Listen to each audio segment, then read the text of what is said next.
ഉണ്ണിയമ്മേ കുമ്പടി വന്നു. ആദ്യം ശ്രീ ഇ അഫ്സൽ, ഒരു പ്രധാനപ്പെട്ട പ്രശ്നമുള്ളത് ഇതിപ്പോ LDFന്റെ സിറ്റിംഗ് സീറ്റാണ്. നിലമ്പൂർ LDFന്റെ മലപ്പുറം ജില്ലയിലെ സിറ്റിംഗ് സീറ്റുകളിൽ ഒന്നാണ്. സ്വന്തം സിറ്റിംഗ് സീറ്റിൽ പോൾ പൊസിഷനിൽ നിന്ന് മത്സരിക്കാൻ LDFന് കഴിയുന്നുണ്ടോ? ഈ തെരഞ്ഞെടുപ്പ് തോറ്റാൽ അഫ്സലെ പിണറായി വിജയനെ ജനങ്ങളെ നെഗറ്റീവ് മാർക്കിട്ടതാണെന്ന് അങ്ങ് സമ്മതിക്കുമോ? ഇന്ന് നമുക്ക് ഇവിടെ തന്നെ കൂടാ, എല്ലാം അറിഞ്ഞിട്ട് തന്നെ കാര്യം. ഞാൻ തുടക്കത്തിലേ പറഞ്ഞല്ലോ, കഴിഞ്ഞ 9 വർഷക്കാലത്തെ ഇടതുപക്ഷ ജനാധിപത്യ മുന്നണി സർക്കാരിനുള്ള പ്രോഗ്രസ് റിപ്പോർട്ട് മുമ്പിൽ വെച്ചിട്ടുണ്ട്. കഴിഞ്ഞ 2 ദിവസം മുമ്പേ അതിനൊന്നും ഇല്ലേ. കഴിഞ്ഞ 9 വർഷക്കാലത്തെ ജീവിതാനുഭവം കൊണ്ട് സ്വന്തം കൺമുമ്പിൽ വികസനം കണ്ട നിലമ്പൂരിലെ ജനങ്ങൾ, ക്ഷേമം കണ്ട നിലമ്പൂരിലെ ജനങ്ങൾ ഇടതുപക്ഷ സ്ഥാനാർത്ഥിക്ക് വോട്ട് ചെയ്യും. ഇടതുപക്ഷ സ്ഥാനാർത്ഥി മണ്ഡലത്തിൽ വിജയിക്കും. ആവേശം കൊണ്ട് ഓരോന്ന് വിളിച്ചു പറയും തടിയേടാക്കണ്ട, പണിയെടുക്കാതെ ജീവിക്കാൻ നോക്ക്. നിങ്ങൾ ഈ പറയുന്ന കള്ളങ്ങളെ കള്ളങ്ങളായും സത്യങ്ങളെ സത്യങ്ങളായും തിരിച്ചറിയാനുള്ള നല്ല സാക്ഷരത കേരളത്തിലെ ജനതക്ക് ഇടതുപക്ഷ സർക്കാർ സംഭാവന ചെയ്തിട്ടുണ്ട്. എന്തോ എങ്ങനെ? പിന്നെ നിലമ്പൂരിലെ വികസനം 1800 കോടി രൂപയുടെ വികസനം കഴിഞ്ഞ 9 വർഷം കൊണ്ട് ഇടതുപക്ഷ സർക്കാർ ഇവിടെ നടപ്പിലാക്കിയിട്ടുണ്ട്. കേൾക്കാൻ നല്ല രസമുണ്ട്. PV അൻവർ UDF സ്ഥാനാർത്ഥിയെ പറ്റി കഴിഞ്ഞ ദിവസം പറഞ്ഞത് ഒരു 5-6 മാസം മുമ്പ് പറഞ്ഞൊക്കെ നിങ്ങൾ എങ്ങനെ എടുക്കുന്നു എന്നറിയാൻ എനിക്കും നാട്ടിലെ ജനങ്ങൾക്കും ഇടതുപക്ഷത്തിനും അറിയാൻ ആഗ്രഹമുണ്ട്. ശരി, ആ ചോദ്യത്തിന് ഡയറക്റ്റ് ആയിട്ടുള്ള ചോദ്യത്തിന് ഉത്തരം ഷറഫ് അലി. PV അൻവർ UDF സ്ഥാനാർത്ഥിയെ കുറിച്ച് പറഞ്ഞത് ഇന്നലെയും മിനിഞ്ഞാന്നുമാണെങ്കിൽ PV അൻവർ രാജിവെക്കുന്ന സമയത്ത് മുഖ്യമന്ത്രിയെ കുറിച്ച് പറഞ്ഞുണ്ടല്ലോ, അദ്ദേഹത്തിന്റെ മരുമകനെ കുറിച്ച് പറഞ്ഞുണ്ടല്ലോ. അപ്പൊ PV അൻവർ പറഞ്ഞ കുറെ കാര്യങ്ങൾക്ക് ഇടതുപക്ഷത്തോടെ മറുപടി പറയേണ്ടതുണ്ട്. ഇത് വടി കൊടുത്ത് അടി വാങ്ങുന്ന പരിപാടിയാണല്ലോ ബാബു. ഇവിടെ അഫ്സൽ പറഞ്ഞു വികസനവും ക്ഷേമവും, രണ്ടിലും അട്ടർ ഫെയിലിയർ ആണ്. ദേശീയപാത ഇതാ കാസർഗോഡ് മുതൽ തുടങ്ങി തിരുവനന്തപുരം പൊട്ടിക്കൊണ്ടേയിരിക്കുകയാണ്. പക്ഷ എടുത്തുകൊണ്ട് മുഹമ്മദ് റിയാസ് പിറകെ ഓടിക്കൊണ്ടിരിക്കുകയാണ്. അതാണ് വികസനത്തിന്റെ കാര്യം. ഇത്രയും വലിയ ഗതികെട്ടവൻ ഈ ലോകത്ത് വേറെ ആരെങ്കിലും ഉണ്ടാവും എന്റെ കർത്താവേ. മറ്റൊന്ന് ക്ഷേമപ്രവർത്തനം. ആശാ വർക്കർമാർക്ക് 1000 രൂപ കൊടുക്കാനില്ല. അവിടെയാണ് ലക്ഷങ്ങൾ ചിലവഴിച്ചുകൊണ്ട് 100 കോടി ചിലവഴിച്ചുകൊണ്ട് ആഘോഷ മാമാങ്കം നടത്തുന്നത്. ഒരു കുഴപ്പമില്ല, സന്തോഷമുള്ളൂ മക്കളെ, സന്തോഷായി. ജനങ്ങൾക്ക്, നിലമ്പൂരിലെ ജനങ്ങൾക്ക് എന്താണ് പറയാനുള്ളത് നോക്കാം. LDFന്റെ പ്രതിനിധി അഫ്സലിനോടാണ് ചോദ്യം. എന്താ ഉറക്കം വരുന്നു. ഇവിടെ പ്രവർത്തിക്കുന്ന SFIയിലെയും DYFയിലെയും പ്രവർത്തിക്കുന്ന ഭാവിയിലെ തലമുറക്കിനോട് മത്സരിക്കാൻ കഴിയില്ലേ? ഇവിടെ എന്നും ഒരു സ്വതന്ത്ര സ്ഥാനാർത്ഥിയാണോ? എന്തുകൊണ്ട് നിലമ്പൂരിൽ ഇടതുപക്ഷത്തിന് CPMന് അരിവാൾ ചുറ്റിക നഷ്ടത്തിൽ മത്സരിക്കുവാൻ ധൈര്യമില്ലാത്തത് കൊണ്ടാണോ? ചൂടാണ്ട് AC ഇല്ല. ശരി, കുഞ്ഞാലിയുടെ മണ്ണിൽ അരിവാൾ ചുറ്റിക നക്ഷത്രത്തിൽ മത്സരിക്കാൻ ധൈര്യമില്ലേ നിങ്ങൾക്ക് എന്നുള്ളതാണ് ചോദ്യം. ധൈര്യമുള്ള ഒരു മറുപടി കൊടുക്കാം. ജാങ്കോ, നീ അറിഞ്ഞ ഞാൻ പെട്ടു. EMSന്റെ സർക്കാർ വന്ന കാലം മുതൽ, ആ സമയത്തെ തെരഞ്ഞെടുപ്പ് മുതൽ വലതുപക്ഷം ചോദിക്കുന്ന ചോദ്യമാണ് പാർട്ടി ചിഹ്നത്തിൽ മത്സരിക്കാൻ ധൈര്യമില്ല എന്നുള്ളത്. ബാക്കി പറ. മലപ്പുറത്ത് മുസ്ലിം ലീഗിന്റെയും കോൺഗ്രസിന്റെയും കോട്ട കൊത്തളങ്ങളെ കോണിക്കും കൈപ്പത്തിക്കും മാത്രം വോട്ട് ചെയ്ത് പരിചയമുള്ള ജനങ്ങളെ മാറ്റി ചിന്തിക്കാൻ വേണ്ടി ഇനിയും വേണമെങ്കിൽ സ്വതന്ത്ര സ്ഥാനാർത്ഥികളെ ഞങ്ങൾ പരീക്ഷിക്കും. ഭയങ്കരം തന്നെ. ഇവിടെ ബൈപ്പാസിന്റെ കാര്യം പറഞ്ഞു. 2000 അതായത് കഴിഞ്ഞ UDF സർക്കാർ കൊണ്ടുവന്ന ബൈപ്പാസിൽ LDF സർക്കാർ വന്ന ഉടനെ തന്നെ അടുത്ത വർഷം തന്നെ കൊണ്ടുവരുമെന്ന ബൈപ്പാസ് റോഡിൽ നിലമ്പൂർ പാട്ടുത്സവവുമായിട്ട് ബന്ധപ്പെട്ട് പരിപാടി നടത്തുന്നില്ല, വേറെ ഒന്നും നടന്നിട്ടില്ല. നിങ്ങൾ അധികാരത്തിൽ വന്നതിന് ശേഷം നിലമ്പൂർ ബൈപ്പാസിനും നിലമ്പൂർ KSRTC ഡിപ്പോയ്ക്കും എന്താണ് ചെയ്തത്? എന്താണ് നിങ്ങൾ വന്നതിന് ശേഷം എന്താണ് അത് യാഥാർത്ഥ്യമാകാൻ സാധിച്ചത്? ഒന്ന് പറയോ? പതിറ്റാണ്ടുകൾ ഭരിച്ച, പതിറ്റാണ്ടുകൾ മന്ത്രിയായി സേവിച്ച ഒരു വ്യക്തി നിലമ്പൂരിൽ എന്ത് ചെയ്തു? ഞാൻ പറഞ്ഞു 1000 കഴിഞ്ഞ 9 കൊല്ലത്തിനിടക്ക് ഇങ്ങനെ പോയാൽ സംഗതി കുഴയും.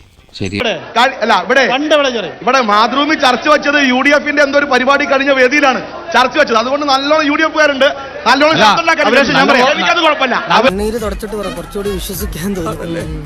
ബൈപ്പാസിന് ഇടതുപക്ഷ ജനാധിപത്യ മുന്നണി സർക്കാർ ഫണ്ട് അനുവദിച്ചിട്ടുണ്ട്. ദേശീയപാത യാഥാർത്ഥ്യമാകുന്നത് പോലെ, ജയിൽ യാഥാർത്ഥ്യമാകുന്നത് പോലെ ഇവിടെ സ്വപ്ന പദ്ധതികൾ യാഥാർത്ഥ്യമാകുന്നത് പോലെ നിലമ്പൂരിന്റെ സ്വപ്നവും ബൈപ്പാസും യാഥാർത്ഥ്യമാകും. ഇട പറയുന്ന നിനക്കില്ലേലും കേൾക്കുന്ന എനിക്കില്ലടാ ഒരു ചളുപ്പ്. ഈ നിലമ്പൂരിന്റെ വികസന പ്രവർത്തനത്തിന് ഒരു പ്രത്യേകത ഉണ്ട്. കേൾക്കാൻ പറ്റും, കാണാൻ പറ്റൂല. എന്തോ കുത്തി പറയുന്ന പോലെ എനിക്ക് ഫീൽ ചെയ്യുന്നുണ്ട് കേട്ടോ. കുത്തിയില്ലല്ലോ, കുത്താൻ പോണല്ലേ ഉള്ളൂ. പിന്നെ കാണാൻ പറ്റുന്ന ഒരു ഫ്ലക്സ്. നിങ്ങൾക്കൊരു കാര്യം പറഞ്ഞില്ലേ, PV അൻവർ MLA ഈ CPMമായി ഇടഞ്ഞതിന് ശേഷം അദ്ദേഹം നടത്തിയ സ്റ്റേറ്റ്മെന്റ് ഉണ്ട്. നിലമ്പൂരിലെ വികസന പ്രവർത്തനത്തിന് തടസ്സം നിൽക്കുന്നത് CPM ജില്ലാ കമ്മിറ്റിയാണ് എന്ന്. ഇതൊരു നടക്ക് പോണ മാതിരില്ല. ജില്ലാ കമ്മിറ്റി ജില്ലാ സെക്രട്ടറി പറഞ്ഞെന്താരോ PV അൻവറാണ് എന്ന്. അപ്പൊ വികസന പ്രവർത്തനം നടക്കില്ല എന്ന് വ്യക്തമല്ലേ?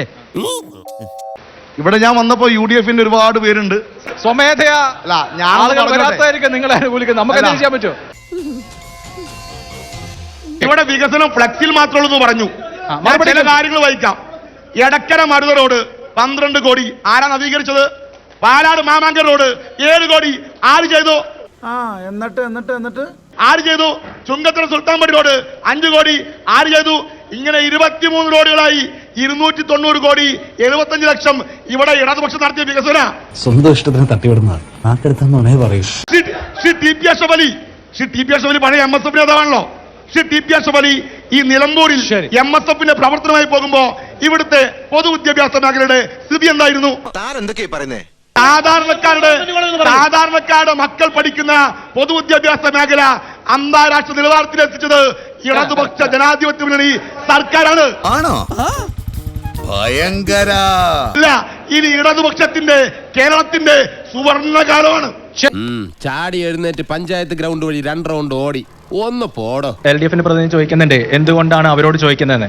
കഴിഞ്ഞ 9 വർഷമായിട്ട് നിലമ്പൂരുകാർ കാണുന്നത് നിങ്ങളെ മാത്രമാണ്. നിങ്ങളുടെ വികസനം എവിടെ എന്നുള്ളതാണ് ഈ ഇരിക്കുന്ന എല്ലാവരും നിങ്ങളോട് ചോദിക്കാൻ ആഗ്രഹിക്കുന്നത്.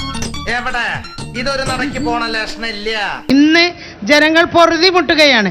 റേഷൻ അരി പോലുമില്ല. ധൈര്യമുണ്ടെങ്കിൽ CPM ഇവിടെ ചിഹ്നത്തിൽ മത്സരിക്കട്ടെ. കഴിഞ്ഞ 10 വർഷക്കാലമായിട്ട് അവർക്ക് ചിഹ്നമില്ല. അയ്യോ, എനിക്കിപ്പോ ബോധം പോകും. സ്വന്തം ചിഹ്നത്തിൽ മത്സരിക്കേണ്ടിടത്ത് ഞങ്ങൾ മത്സരിക്കും. സ്വാതന്ത്ര്യം നിർത്താൻ വേണ്ടി തീരുമാനിച്ച അതും ചെയ്യും. അതൊക്കെ ഞങ്ങളുടെ ഇന്റേണൽ മാറ്റർ ഞങ്ങളത് ചെയ്തോളാം. നിങ്ങളെപ്പോലെയുള്ള സ്ത്രീകൾ വീടില്ലാതെ അലയുന്ന, മഴ പെയ്താൽ മഴ കൊണ്ടിരുന്ന, നല്ല വെയിലത്ത് കിടന്നിരുന്ന മനുഷ്യർക്ക് കയറി കിടക്കാൻ 2500ഓളം പേർക്ക് കൂറ് നൽകിയത് ഇടതുപക്ഷമാണ്. ഇവൻ പറയുന്നത് വിശ്വസിക്കരുത്. ഇവൻ ഭക്ഷണം കഴിക്കാനും കള്ളം പറയാനും മാത്രമാണ് വാ തുറക്കുന്നത്. ഈ മണ്ഡലത്തിൽ കേന്ദ്ര ഗവൺമെന്റ് പദ്ധതികൾ പേര് മാറ്റി സ്വന്തം പദ്ധതികളാക്കുന്ന തട്ടിപ്പാണ് ഈ നടക്കുന്നത്. ഇതുവരെ ദേശീയപാത അവരുതായിരുന്നു. ഇപ്പൊ ദേശീയപാത ബോഡിയുടേതാണ് സംബന്ധിച്ചു. ഈ വീടുകൾ കെട്ടിക്കൊടുത്തത് വീടുകളൊക്കെ കെട്ടിക്കൊടുത്തത് കേന്ദ്ര ഗവൺമെന്റ് ആണ്. കേന്ദ്ര ഗവൺമെന്റ് പദ്ധതികൾ പേര് മാറ്റി ഇവിടെ പുതിയ കുപ്പായമിട്ട് ഇറക്കുന്ന പദ്ധതിയാണ് ഇവർക്ക്.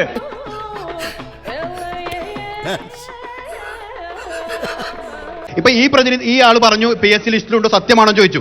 ഞാൻ ഇയാളോട് ചോദിക്കുന്നു, അദ്ദേഹത്തിന്റെ മന്ത്രി അന്നത്തെ തോമസ് ഐസക്ക് നിയമസഭയിൽ, അഭിലാഷനും അറിയുമായിരിക്കും, നിയമസഭയിൽ അത് പറഞ്ഞത് 3 മാസം എന്നുള്ളതാണ്. എവിടെ പോണു? തൊണ്ട വെള്ളം കുടിക്കും. അത് തോമസ് ഐസക്ക് മറുപടി കൊടുത്തിട്ടുണ്ട്. അതിന് രേഖയുണ്ട്.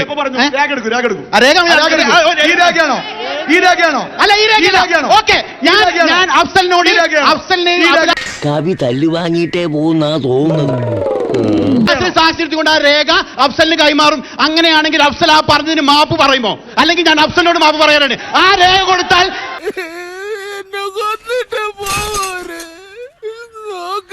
ആ രേഖ ഞങ്ങൾ കയ്യിൽ രേഖയും കൊണ്ടല്ല നടക്കാറ്. ഇപ്പോൾ ആ പ്രതിനിധിക്ക് ഒരു മിനിറ്റ് നാടിന്റെ വികസനം പറയണമെങ്കിൽ മൊബൈൽ നോക്കി പായമ്പാറ റോഡ് 3 കോടി റോഡ് കിട്ടിയാ ഇല്ല, ചോദിച്ചു വാങ്ങിച്ചു പോവാ. ഞങ്ങളുടെ വികസനം ഞങ്ങളുടെ മനസ്സിലുണ്ട്, ഞങ്ങളുടെ തലച്ചോറിലുണ്ട്. അദ്ദേഹത്തിന്റെ പോലെ മൊബൈൽ എഴുതി വെക്കണ്ട. തോമസ് ഐസക്കിനെയാണ് അദ്ദേഹം എതിർത്ത് പറഞ്ഞിട്ടുള്ളത്. ആ എതിർത്ത് പറയാൻ അദ്ദേഹത്തിന് ധൈര്യമുണ്ടോ? അല്ലെങ്കിൽ തോമസ് ഐസക്ക് പറയാൻ തെറ്റാണെന്ന് അദ്ദേഹം പറയണം. എന്താണ് ഇനി ഒരു നിമിഷം ഞാൻ ഇവിടെ നിൽക്കില്ല. ഞാൻ അകത്ത് പോയി കിടക്കാൻ പോണു. തൽക്കാലം ഇത്രയും മതി. വരട്ടെ.